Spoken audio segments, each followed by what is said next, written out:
Muy buenas tardes, realmente en primer lugar un agradecimiento especial a quienes han hecho posible, ¿no? este ciclo de charlas que se enmarcan en la necesidad de poner un poco sobre, ¿no? Sobre el tapete y en agenda la cuestión del acceso justo al hábitat, ¿no?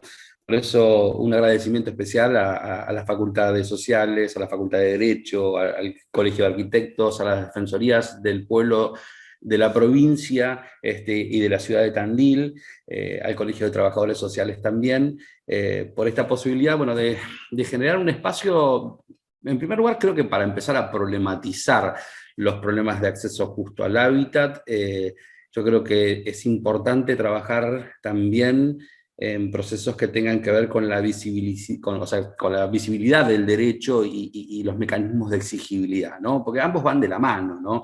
Y van de la mano con esta idea de hablar de derechos y garantías, es decir, los derechos sin garantías prácticamente son meras declamaciones. Muchas veces nosotros tenemos hermosas, ¿viste?, constituciones y tratados y normativas del derecho convencional, pero si estas normas, estos derechos no se transforman en garantías exigibles, bueno, en definitiva estamos haciendo las cosas mal. Por un lado, voy a hacer como un pequeño reconocimiento, porque al principio yo pensaba, digo, bueno, ¿por qué no empezamos a charlar un poco sobre, en lugar de estándares legales, estándares jurisprudenciales en materia de acceso al hábitat, ¿no? De acceso justo al hábitat? Y el gran problema que tenemos nosotros es que tenemos muy pocos estándares, o por lo menos que los estándares que tenemos a nivel jurisprudencial son de muy baja, digamos, incidencia, ¿no? Eh, un poco, bueno, con motivo de la charla me puse a ver y revisar un poco cómo está el estado de nuestra jurisprudencia en materia de acceso al hábitat, y vamos a encontrar en primer lugar, bueno, la ley es relativamente joven o reciente como para poder tener pronunciamientos de nuestra Corte Federal, pero los pronunciamientos que tenemos tanto de la Corte Federal como de la provincia de Buenos Aires hacen un reconocimiento muy sesgado y limitado del derecho al hábitat. De hecho, incluso hasta la terminología que utilizan es una terminología que incluso ni siquiera es acorde a la observación general 4 de 20 años atrás, ¿no? Pero en muchos de estos casos y en muchos de estos antecedentes, lo que se ve, lo que se demuestra es que para acceder, o sea, para que el Estado garantice, ¿no?, de manera plena y de manera efectiva el acceso a la vivienda, a una vivienda digna de una persona, tiene que haber una situación de vulnerabilidades cruzadas que en definitiva nos interpela acerca de, bueno, ¿y qué pasa con todos los casos restantes? ¿Qué pasa con la letra de la ley? ¿Qué pasa con una legislación que es muy buena? Porque la ley 14.449 es una ley con una muy buena factura, con una muy buena construcción normativa, ¿no? Eh, por eso me parece importante empezar a trabajar no tanto con la idea de la construcción de estándares a partir de la jurisprudencia, sino con la construcción de estándares a partir de la necesidad de reclamar la vigencia de la ley, ¿no? De hacer que esta ley deje de ser simplemente una declamación de derechos para que sea un instrumento de reglas de garantías. Y la ley tiene elementos interesantes para poder empezar a extraer, ¿no?, principios como para poder a partir de ellos construir estándares que luego se transformen no en estándares legales, sino además de reconocimiento jurisprudencial, es decir, que terminen un poco haciendo, ¿no?, carne viva sobre la necesidad de reclamar la vigencia de los derechos y su efectividad, ¿no? O sea, no sea un problema solo de exigibilidad, sino también sea un problema de justiciabilidad efectiva y eficiente. En realidad creo que la sanción de la ley 14.449 me parece que dio un paso importantísimo para saldar una deuda pendiente, ¿no?, en materia justamente de esta justiciabilidad reclamada. Y tal vez uno de los derechos de carácter económico, social y cultural más reclamados, pero también más olvidados por nuestras políticas públicas, porque nuestras políticas públicas han tenido una visión sesgada acerca de cuál es el real alcance del derecho al hábitat, ¿no?, del derecho a vivir justamente con condiciones justamente de integración sociourbana. Y esto tiene que ver incluso también con la terminología. La jurisprudencia es interesante también para analizarla desde el punto de vista de cuál es la terminología muchas veces que se utilizan los fallos, ¿no? Y nuestro derecho, los derechos son dinámicos, ¿no? Obviamente, y los mecanismos de exigibilidad también son dinámicos y pasan por procesos, ¿no? De corsi y ricorsi, pero es interesante ver un poco también incluso la terminología generalmente utilizada, y mucha de la terminología que se utiliza con anterioridad a la ley 14.449 es una terminología incluso muy anterior incluso a las observaciones del comité DESC, de la observación general número 4 del comité DESC, que es de 1991, ¿no?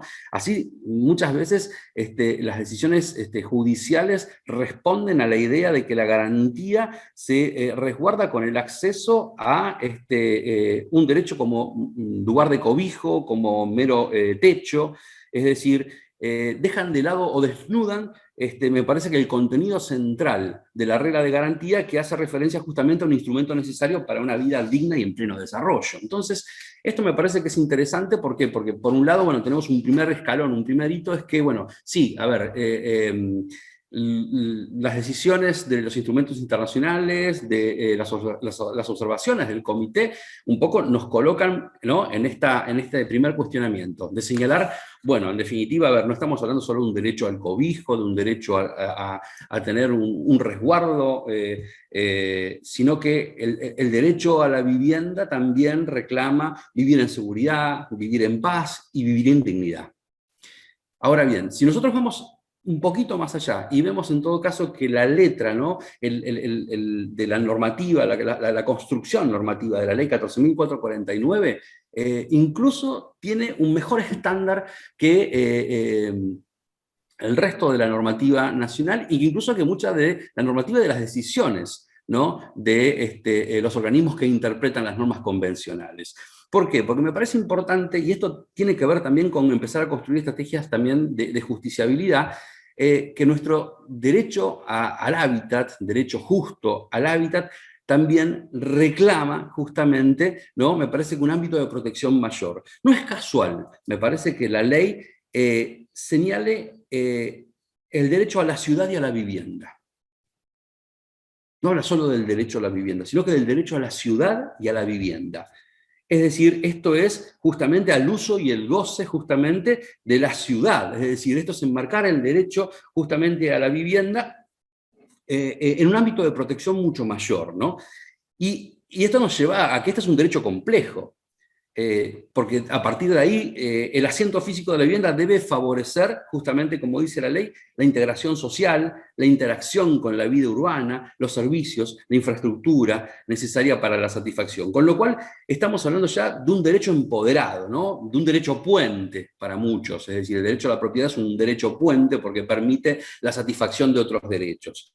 Es decir, este derecho puente entonces nos coloca ya frente a la exigencia de un mayor nivel de exigibilidad y de un mayor nivel de justiciabilidad del derecho. Ya no estamos hablando, ¿no?, del derecho a la propiedad con esa visión tan sesgada, tan privatista. No estamos hablando simplemente, incluso con la primera manifestación del año 91 de la observación general número 4, que hablaba, ¿no?, de seguridad, paz, dignidad, a través justamente del derecho a una vivienda digna, ¿no? Dignidad era como el eje, pareciera, de la observación general 4. Hoy el eje es justamente integración social, o sea, la vivienda como un instrumento de integración social, como un derecho de acceso también a la ciudad, a las prestaciones, un derecho que va creciendo además en su dimensión cultural y social, ¿no? Va ampliando el margen de intervención. Y esto nos tiene que además permitir comenzar a trabajar con este nuevo estándar del derecho. El derecho a un hábitat justo es un derecho más complejo y mucho más integral que el derecho de acceso a una vivienda digna. Entonces, primer peldaño, como para decir estrategias legales de litigio, es tener en cuenta que nuestro punto de partida es un punto de partida mucho más elevado, mucho más alto que aquel que establece incluso la observación general 4 y aquel que establecen, por ejemplo, bueno, toda la jurisprudencia generalmente anterior, que es bastante sesgada, ¿no? Y esto también supone que en las discusiones y en las contiendas judiciales se tiene que poner, yo creo que como punto central, es la necesidad de que el resguardo sea justamente de un derecho en cuanto a su máximo nivel de exigibilidad, que es el derecho a un hábitat justo.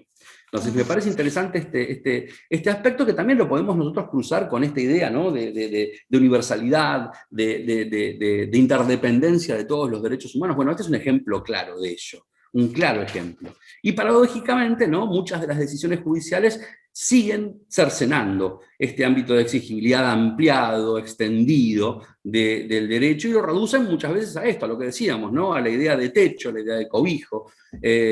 Por eso me parece que es un primer punto a tener en cuenta a la hora de empezar a pensar estratégicamente, ¿no?, cuáles podrían llegar a ser nuestros puntos de partida, nuestros lineamientos, ¿no?, estratégicos para el litigio. Segundo peldaño, bueno, ya dijimos, bueno, un primer paso y es importante, ¿no?, en términos de conceptualización del derecho y sus reglas de garantías.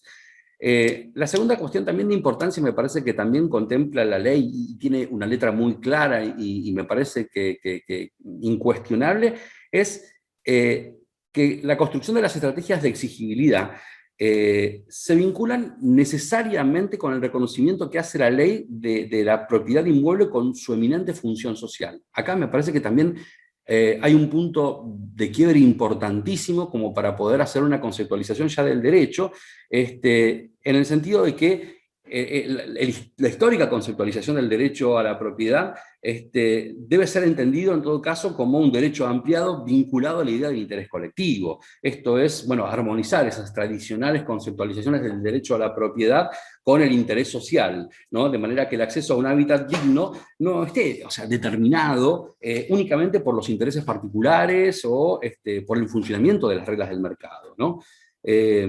Entonces me parece que este segundo aspecto me parece que es absolutamente interesante a la hora de poder plantear un litigio, ¿no? La idea de, por un lado, tomar, bueno, este derecho al hábitat como derecho ampliado, como derecho complejo, como derecho de ampliación en sus dimensiones sociales y culturales, por un lado, y por el otro lado, ¿no?, poner este acento sobre la función social, sobre la eminente función social al cual hace referencia justamente la letra de la ley.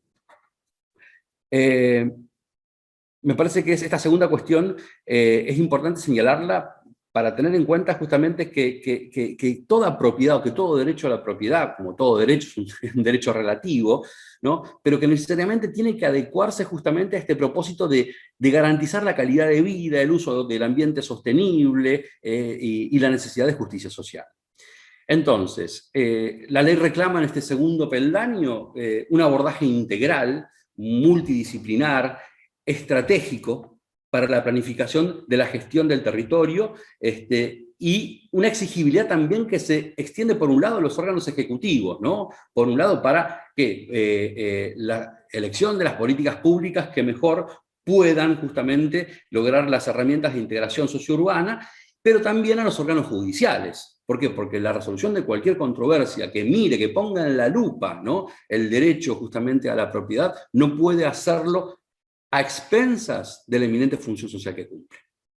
Entonces, me parece que son dos puntos de partida que parecieran que son evidentes, sencillos, pero que tienen una enorme riqueza conceptual. Esa enorme riqueza conceptual, ¿no?, nos colocaría ya en una tercera cuestión, y que lo tenemos que tener en cuenta a la hora de pensar y de cómo trabajar cualquier litigio, sobre todo porque muchos de estos litigios son litigios complejos, son litigios que muchas veces comprometen a un número importante de personas, y un número importante de personas además que están en condición justamente de extrema vulnerabilidad, ¿no? Entonces, ¿cuál es la idea? Bueno, es necesario justamente pensar que el litigio también es una herramienta para operar sobre la desigualdad socioterritorial, ¿no? ¿Por qué? Porque el acceso justamente a la vivienda, a la tierra, debe estar necesariamente sostenido por políticas públicas racionales, transparentes, y que puedan operar sobre las tradicionales conformaciones de las reglas del mercado del suelo. Es decir, históricamente el ojo del Estado no se ha puesto de manera tan precisa sobre las tradicionales, ¿no? Dinámicas propias de las reglas del mercado del suelo.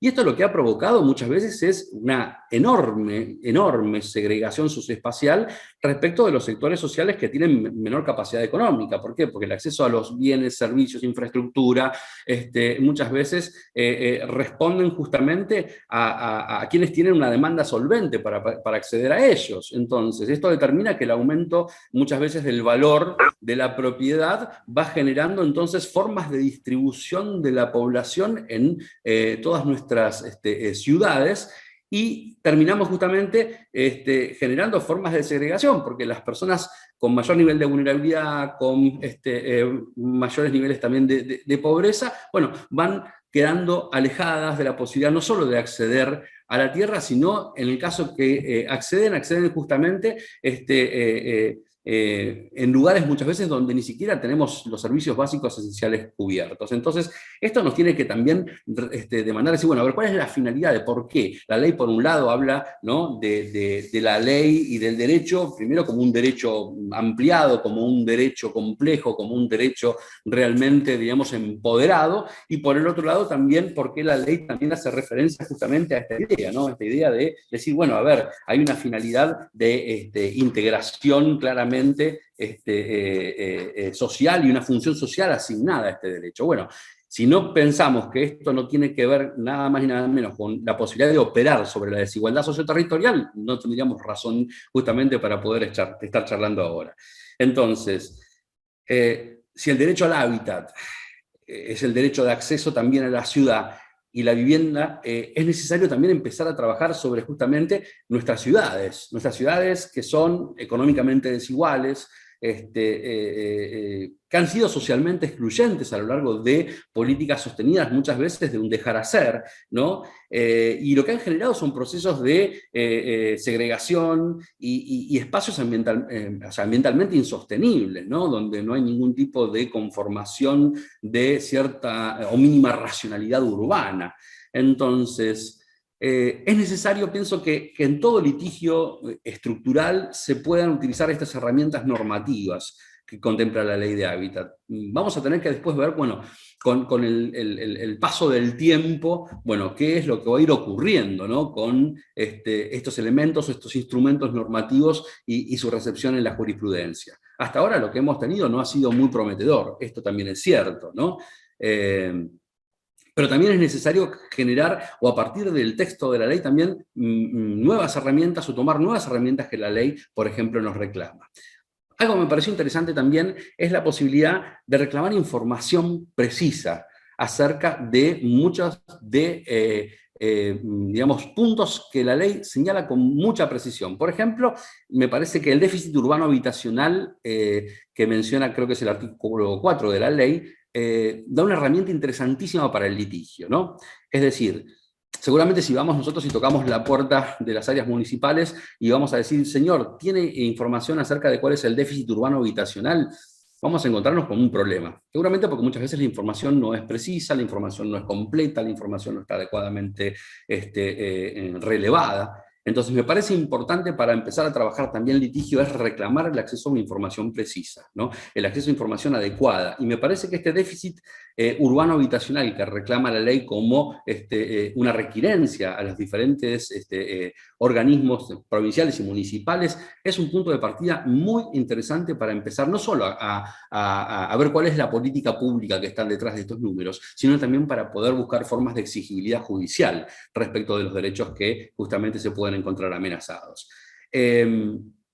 Además, me parece importante también pensar que este déficit urbano habitacional, la ley también es muy clara y no lo señala simplemente en requerir, bueno, a ver cuántas personas no tienen casa, ¿no? No es solo una cuestión de orden cuantitativo. No es qué población no tiene acceso a una vivienda, sino también me parece importante la dimensión de este punto puramente cualitativa, o por lo menos de conformación también cualitativa. Es decir, ¿qué población no tiene acceso a una vivienda y por qué? cuáles son las dificultades, cuáles son las insuficiencias justamente en el acceso o en la posibilidad de poder, ¿no?, cumplir o cubrir con el estándar que la ley establece justamente, ¿no?, de condiciones materiales, servicios, espacios, justamente, ¿no?, para poder promover calidad de vida. Entonces me parece interesantísimo este aspecto, ¿no? Muy, muy claro. Además, otra cosa, cuando se habla también de inaccesibilidad, ¿no?, me parece también que es absolutamente necesario conocer no solo el número frío de cuántas personas tienen problemas de accesibilidad concreto, ¿no?, a una vivienda, sino también empezar a tabular cuáles son los motivos que determinan esa dificultad. ¿Por qué? Porque a partir de ahí podemos empezar a construir políticas públicas serias y además podemos reclamar judicialmente, ¿no?, su cumplimiento. Acá también me parece interesante esto de empezar a trazar puntos de conexión entre municipios, universidades, colegios profesionales, para trabajar en relevamientos que sean serios, que nos permitan tener por lo menos anualmente, ¿no?, un trabajo sostenido sobre cómo avanza o retrocede este déficit urbano habitacional al cual hace la referencia la ley, y que me parece una herramienta pero valiosísima a la hora de poder empezar a plantear la justiciabilidad del derecho a un hábitat digno y justo. Además me parece interesante también que a partir de la posibilidad de empezar a conocer información, primero de construir números claros y precisos, se puede relevar estos números, tabularlos y hacer un seguimiento sostenido, ¿no? Esto nos tiene que permitir también trabajar sobre las desigualdades sociales, es decir, porque también es necesario construir y generar estrategias puntuales para atender casos especialmente vulnerables. Acá creo que las reglas de Brasilia dan un catálogo que es fantástico a la hora de empezar a construir tabulaciones acerca de dificultades para la accesibilidad justamente a un hábitat justo. Y la idea de esto es pensar también que nuestras estrategias de accesibilidad también tienen que ser diferenciales. ¿Por qué? Porque habrá situaciones de urgencia que también los estados municipales deben incluir en déficit urbano habitacional. Situaciones de personas con discapacidad, mujeres que han transitado situaciones de violencia, personas que integran la comunidad LGBTI, que históricamente ha sido relegada y que ni siquiera hablar cuando tenemos que hablar del derecho justamente a una vivienda digna y a la ciudad, al hábitat y a la integración social. En estas situaciones me parece que también el Estado municipal, ¿no?, al igual que el Estado provincial, tienen que empezar a construir estos trajes a medida, ¿no?, trajes a medida que permitan en todo caso un urbanismo justo, ¿no? Un urbanismo justo implica trabajar sobre las desigualdades sociales y me parece que no alcanza solamente con establecer, bueno, normas que hacen referencia a formas equitativas de trabajar las cargas y los beneficios que se generan a través de las decisiones públicas en los procesos de urbanización, sino concretamente trabajar justamente sobre estas desigualdades. Otra cuestión también importante, y me parece también que es importante a la hora de pensar el litigio, es el claro reconocimiento, ¿no?, que hace la ley de la responsabilidad pública estatal e indelegable, ¿no?, sobre las cuestiones que tienen que ver con el desarrollo de las políticas de vivienda y hábitat, ¿no? Me parece que acá la ley es muy clara en cuanto establece justamente un punto de ya prácticamente imposibilidad de discutir cualquier problema de legitimación procesal cuando se plantea la defensa de derechos colectivos en relación a la función social de la propiedad, ¿no? Claramente, bueno, esto es como un punto de partida necesario donde las responsabilidades están claras y son definidas en la ley. Y esto nos permite también tener después estrategias de litigio que recepten esto y que no puedan después empezar a discutirse. Particularmente me interesa también destacar que la ley contempla una serie de instrumentos de participación democrática. Esto también me parece que es importante, no solo pensarlos cuando se discuten o se diseñan las políticas públicas, sino también es un instrumento interesante a la hora de la exigibilidad judicial, ¿no? Me parece que esta participación democrática también tiene que reclamar la participación justamente de las personas involucradas justamente en los litigios. me parece que es un aspecto fundamental. Es interesante la apuesta que hace la ley a la posibilidad del acceso a la información, no solo como un instrumento de gestión republicano, sino también como una posibilidad concreta de construir decisiones que puedan llegar a ser sostenibles, ¿no? Porque para construir paz social detrás de problemáticas muchas veces tan complejas y agudas como las que se relacionan con las necesarias y vinculadas al acceso al hábitat, es necesario que haya una habilitación efectiva de procesos de consulta. No solo es acceso a la información, es acceso a la información, es acceso a la consulta, y también es la posibilidad de que existan espacios de deliberación y de participación, tanto frente a los órganos ejecutivos que tienen por función primordial justamente definir la política pública, pero también justamente frente a los órganos judiciales que han de intervenir frente a los supuestos de exigibilidad individual o colectivo. Me parece interesante, ¿por qué? Porque, por ejemplo, la Corte o la Suprema Corte de la provincia de Buenos Aires, en materia muchas veces de procesos de desalojo, en los cuales tiene que terminar con la idea de una relocalización, la Corte habilita un protocolo. Y habilita un protocolo y en algún punto recepta algo que nosotros desde la defensa pública siempre veníamos sosteniendo, sobre todo desde la Secretaría de Promoción en Derechos Económicos, Sociales y Culturales, ¿no?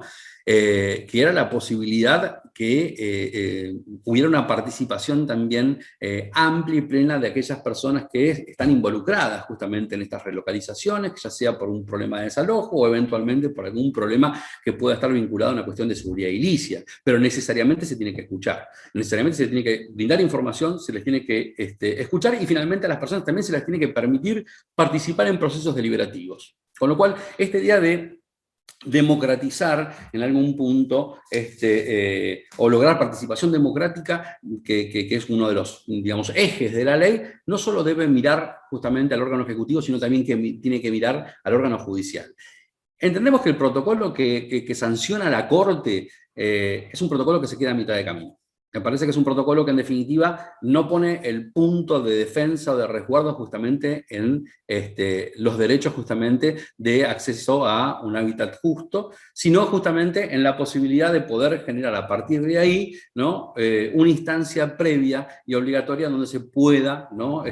Convocar a las personas interesadas en este proceso o en este litigio. Me parece que adecuar las normativas o adecuar los protocolos judiciales a la ley de hábitat tendrían que reclamar que el eje central, ¿no? El verdadero eje central de toda intervención judicial sea resguardar el derecho justamente a la vivienda digna, a la integración sociourbana de las personas que están justamente incluidas o en algún punto comprometidas con el litigio. Es decir, me parece que el protocolo de la Corte en esto es como que queda a mitad de camino, porque por ejemplo, ¿no? El protocolo dice, bueno, en definitiva se debe establecer, ¿no? Le impone al órgano judicial la posibilidad de notificación de la realización de una audiencia.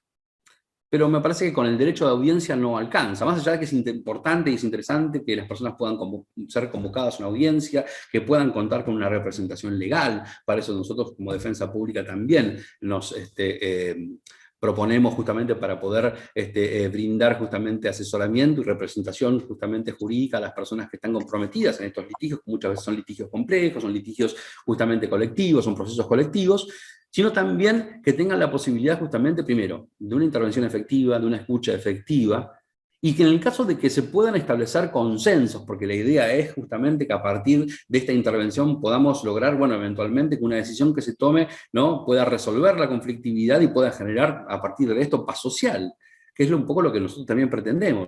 No hay normas que establezcan ningún mecanismo justamente judicial de seguimiento de las decisiones que se puedan tomar. Ni siquiera de establecer cuál es el estándar de garantía de la ley, por ejemplo, del acceso a la ley de hábitat, que puede establecerse muchas veces en ese proceso de negociación.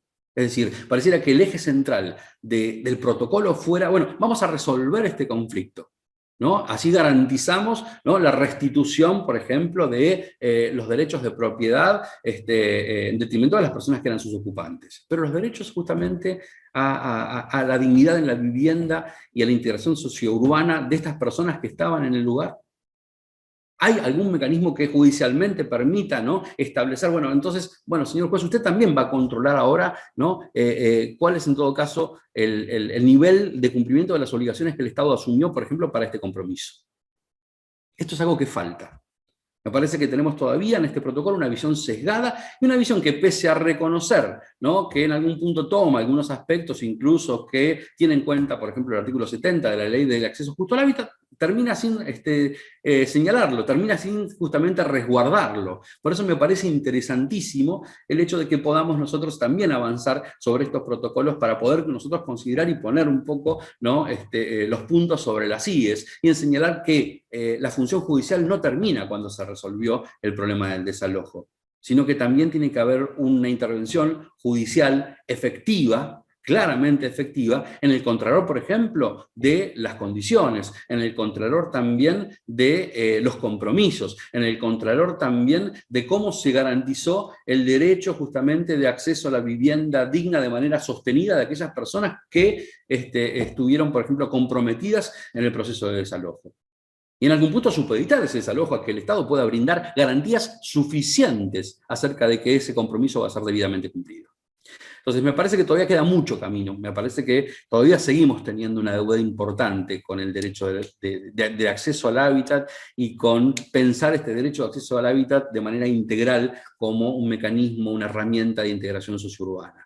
Me parece que todavía estamos en pañales, pero me parece que igualmente lo que por lo menos tenemos es un marco normativo que me parece que es bueno, que es adecuado, y me parece que hay que seguir avanzando y construyendo los mecanismos de exigibilidad.